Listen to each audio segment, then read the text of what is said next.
Guys, हमारे मोदी जी और हमारे यहाँ के विधायकों द्वारा बनाया गया नया सेंट्रल पार्क रिसोर्ट, आइए एंजॉय करिए।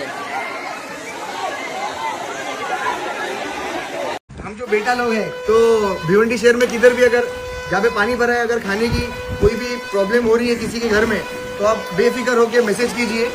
हम लोग 2-3 घंटे के अंदर आपके पास तुरंत पहुंचेंगे कि खाना बनाने में टाइम लगेगा। जय हिंद। भिवंडी की हालत देख सकते हो, ये परिस्थिति हो गई है। गटर के अंदर है हम लोग, गटर के अंदर।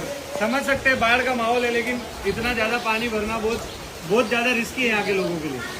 सलाम वालेकुम, अच्छा सब खैरियत है?